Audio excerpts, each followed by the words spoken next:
dokter. Betul ya? Iya, betul.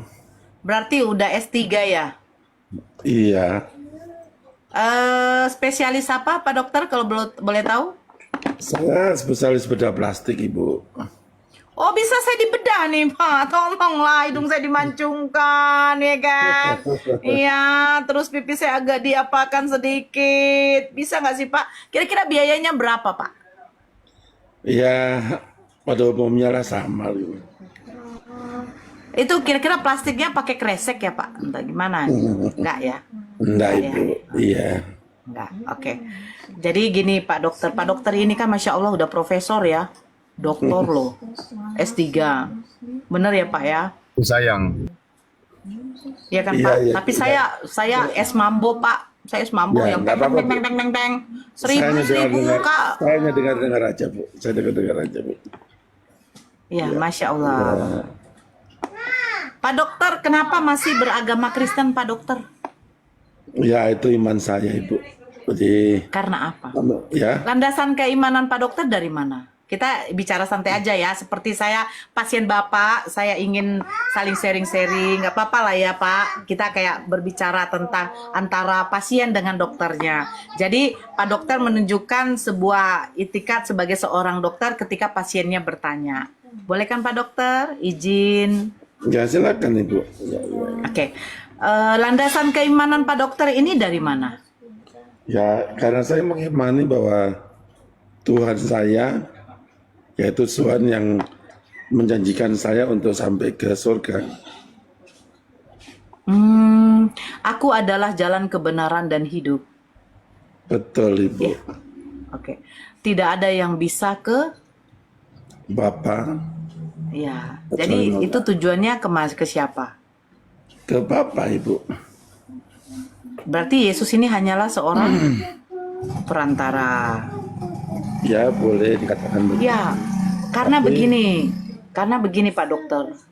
Nabi Musa pun juru selamat bagi bangsa Israel ketika dia membawa keluar bangsa Israel dari tanah perbudakan yaitu Mesir. Betul tidak? Yang membawa perbudakan yang memimpin memang Musa. Tapi atas Bukankah penyertaan berarti? Tuhan. Nah, atas penyertaan Tuhan. Kenapa kalian mengatakan Musa itu membawa keluar bangsa Israel atas penyertaan Tuhan? Bukankah Yesus juga seperti itu? Tidak, Ibu. Kalau dalam iman kami ya, saya tidak berbicara iman Ibu ya. Gak apa-apa, kalau iman saya juga dibicarakan gak apa-apa. Ya, dalam iman kami, sejak kejatuhan manusia, Adam dalam dosa, itu hubungan Bapa dengan manusia itu menjadi terputus ya. Sehingga harus ada yang bisa menghubungkan manusia dengan Tuhan, yaitu Yesus yang telah menebus dosa manusia. Itu sehingga untuk bisa melalui Bapa sampai ke Bapa, Tuhan Yesuslah sebagai perantara. Itu Bu ya. Tapi silakan Ibu, saya hanya mendengar-dengar aja ya. Sebaiknya Ibu melanjutkan. Saya kurang berkenan kalau memang masuk ke arah sana ya. Pertama, iman saya juga kurang begitu kuat seperti orang-orang lain, tetapi dengan iman saya tetap percaya pada Yesus. Terima kasih Bu ya, silakan lanjut. Ibu, Pak Oke, Dokter. nggak apa-apa. Bentar, saya bertanya ini. Bentar aja, Dokter. Ya, kalau boleh diizinkan ini Bang Faruk bertanya ya, Pak Dokter ya. Pak Dokter ini kan dokter bedah ya atau di bagian kesehatan. Kalau boleh tahu Pak Dokter, selama membaca Bible, Pak Dokter pernah baca nggak satu ayat di Bible di mana ayat itu mengarah kepada soal medis? Atau satu ayat di Bible di mana ayat itu membahas tentang medis lah gitu, Dokter. Ada nggak, Dok? Mohon maaf Bapak, saya bukan seorang apologet ya, tetapi saya hanya mendengar. Enggak, saya tidak sedang ngajak Bapak untuk berdebat, tidak. Ya. Saya cuma bertanya pengalaman Bapak saja.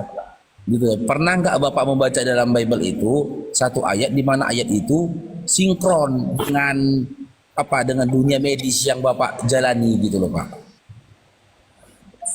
Ya, memang Lukas itu sebagai seorang dokter juga, Pak. Jadi di sana tabib ya, sebagai seorang dokter. Mereka juga mengobati. Begitu. Bukan itu Bukan maksudnya orangnya, Pak. Pak. Bukan Bukan itu maksudnya. Maksudnya begini. Ada Tapi satu di ayat dalam Bible Bible. ada tulisan tentang kemedisan. Bukan orangnya. Kita tahu Lukas itu dia tabib katanya ya. Iya, contoh nih Pak, ya Pak Dokter ya, di dalam Al-Qur'an kan kami disampaikan ya. Sesungguhnya di dalam badu itu terdapat banyak adalah penawar dari berbagai macam penyakit. Dikatakan Allah dalam Al-Qur'an tentang kandungan yang dimiliki oleh madu. Ya, dan kandungan yang baik dia disampaikan dalam Al-Qur'an itu ya, yang ada pada diri madu itu dibenarkan sama tim medis kan. Memang madu itu baik untuk beberapa untuk kesehatan, untuk ini gitu loh. Lukasnya sendiri, kalau historikalnya kan kita tahu Lukas itu memang tabibnya Paulus, kan gitu. Di dalam Bible Lukas pernah menuliskan enggak suatu tulisan di mana tulisan itu mengarah kepada perkembangan dunia medis gitu loh, yang menggemparkan dunia medis tulisan dari Lukas itu gitu loh Pak. Ada nggak Pak? Saya tidak tahu, Pak. Terus terang saya bilang tadi ya, saya pengikut Yesus. Ya, saya bukan seorang ya Bapak, ini maaf Pak ya dokter ya, Bapak nggak pernah baca Bible lah secara intensif ya, secara intens gitu ya, nggak pernah baca Bible secara intens Pak ya. Ya, saya tidak mempelajari khusus Bible saja enggak. Tapi saya bukan belajar Pak, tapi saya bilang baca. Bapak nggak pernah baca Bible secara intens gitu ya? Iya. Hah? Gimana? Iya, saya nggak baca intens enggak.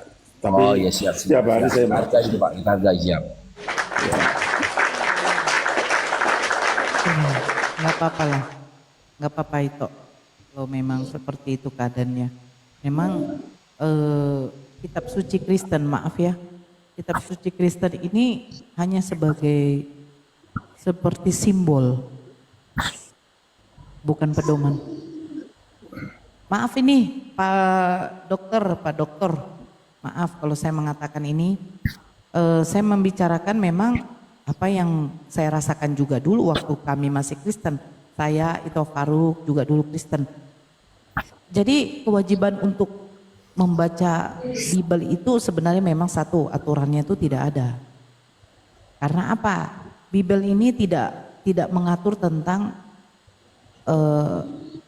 aturan bagi umat manusia, nggak ada. Hukum-hukum yang ada di dalam kitab suci Kristen ini tidak ada untuk mengatur kehidupan manusia. Contoh, bagaimana cara kita beribadah kepada Tuhan kita, bagaimana cara kita menyembah kepada Tuhan kita, bagaimana cara kita untuk bersuci, bagaimana cara kita untuk melakukan perintah Allah tuh. Contoh, siapa-siapa saja yang boleh kita katakan menjadi mahram kita, siapa saja yang boleh kita nikahi, siapa saja yang tidak boleh, aturan tidak boleh memakan ini, aturan itu. Nah, di Al-Quran itu diatur semua. Makanya saya katakan Al-Quran itu bukan suatu kitab sejarah yang menceritakan si A ceritakan dari lahir, ibunya ini, terus kronologinya seperti ini, dia meninggal seperti ini, matinya di sini, dikuburkan di sini, nggak ada. Kalau Al-Quran itu jelas, itu aturan hidup bagi umat manusia, kami umat muslim. Aturan hidup. Semua diatur di situ, Pak Dokter. Maaf Ya. kata, Nggak apa-apa, Bu. Nggak apa-apa, Bu. bahkan tentang, ya nggak apa-apa, kita kan ini kan saling bahkan tentang soal perceraian, itu diatur betul.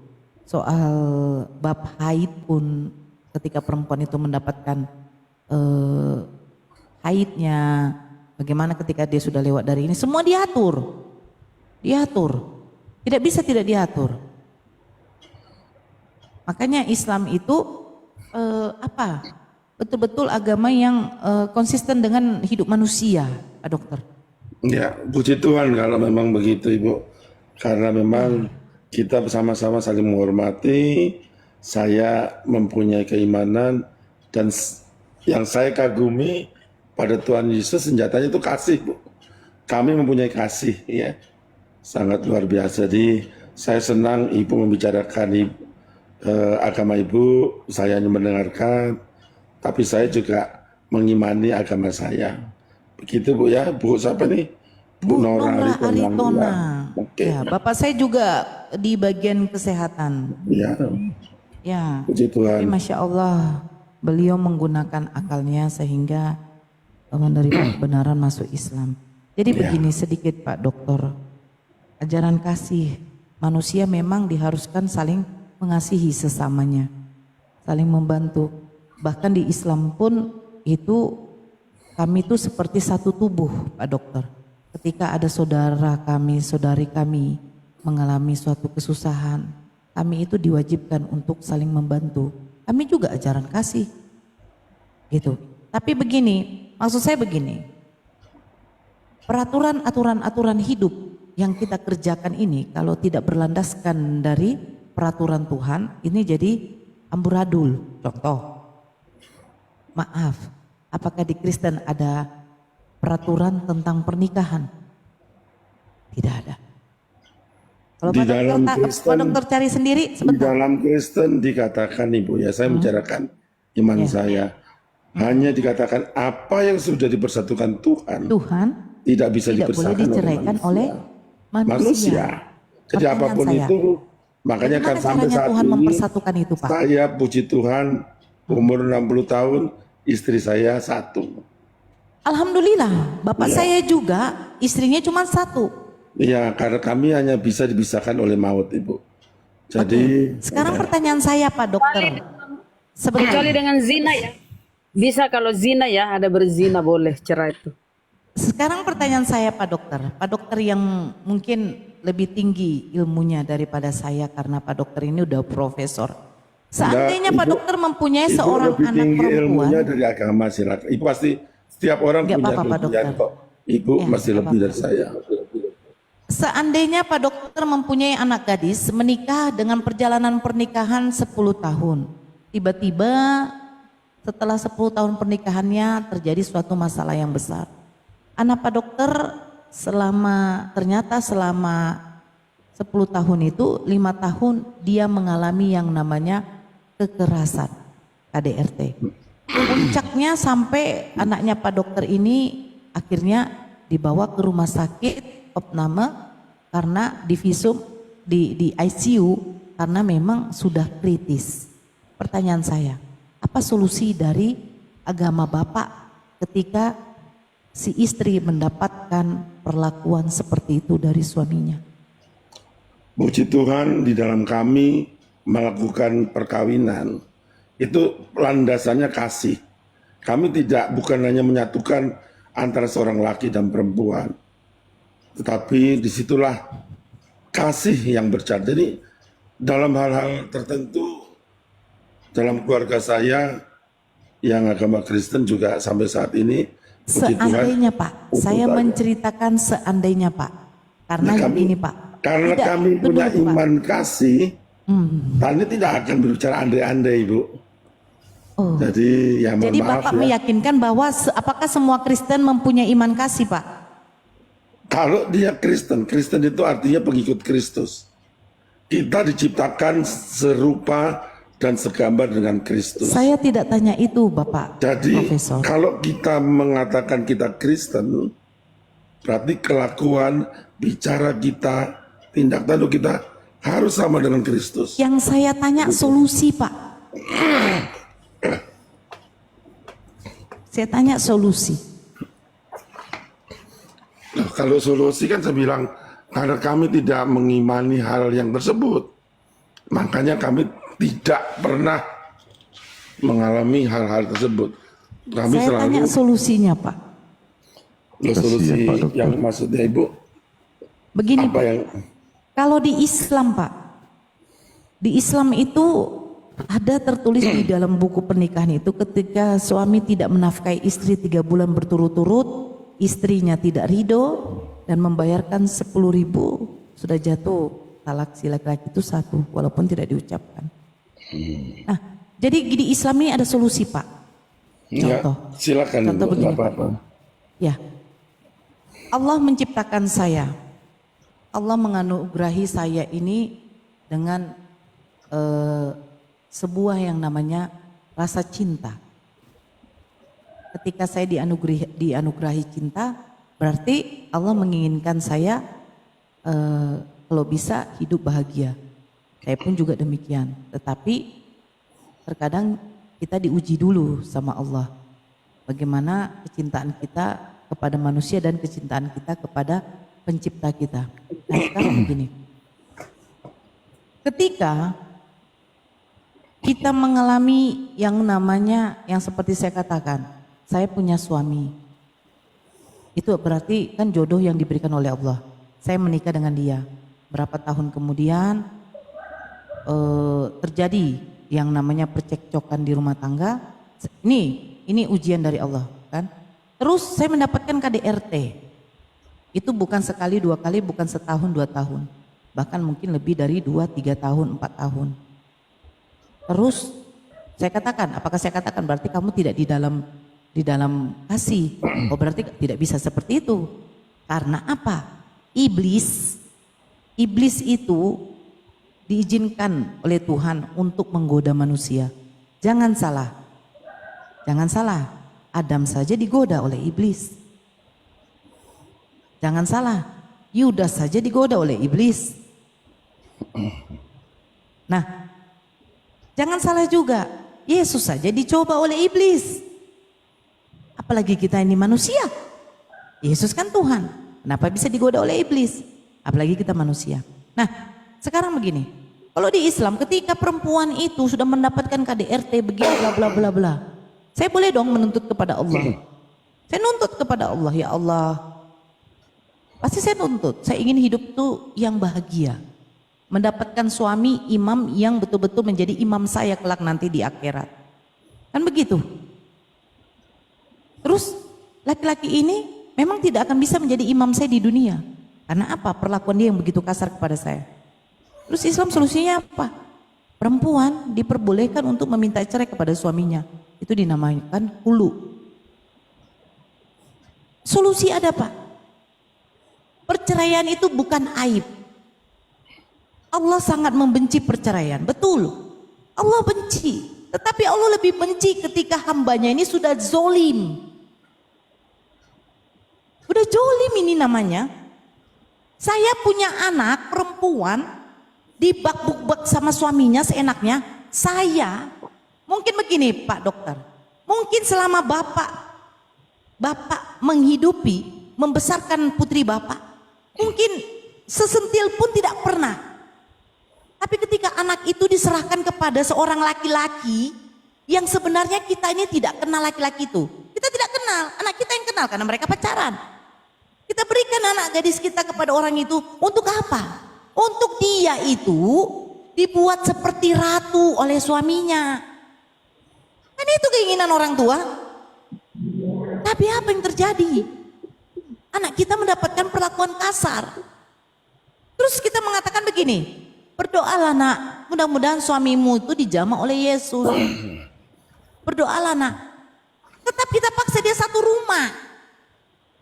Tapi sering dibakbuk-bakbuk terus. Bagusnya kalau dia tidak mati. Kalau dia mati apa enggak penyesalan dalam hidup kita sebagai seorang tua. Anak saya yang kecil saja kalau dipukul orang tanpa sebab, saya hantam dia. Apalagi ketika dia sudah dewasa, habis dia dibabak belurkan oleh suaminya. Terus kita minta anak kita itu bersabar.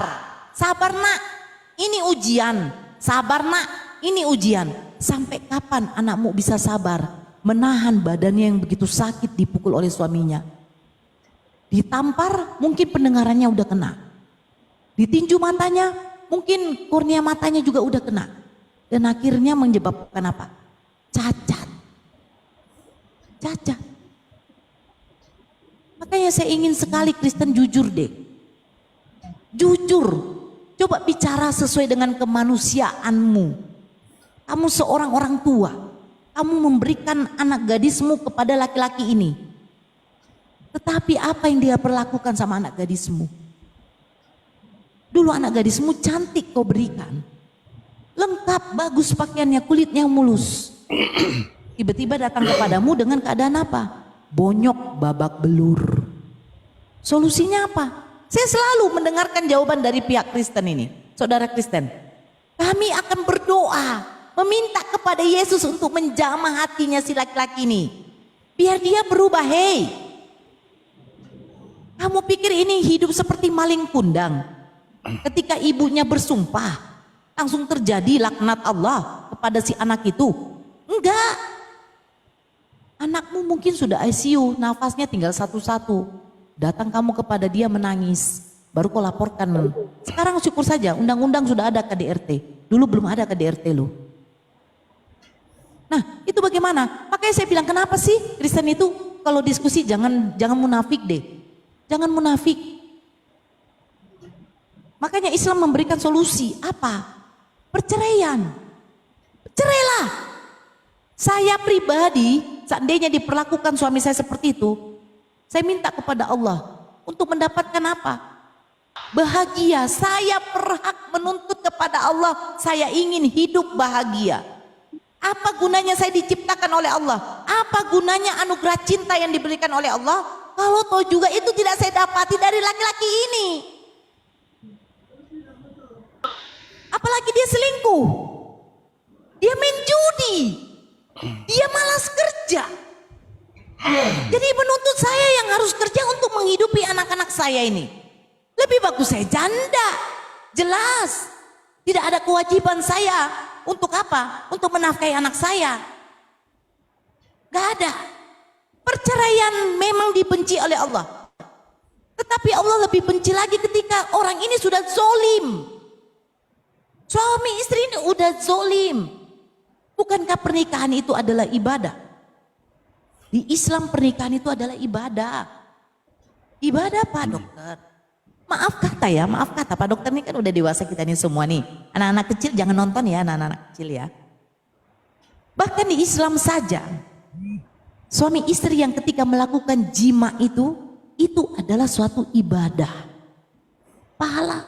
Apalagi si istri ikhlas menjalani apa? Kewajiban dia sebagai seorang istri. Pahala.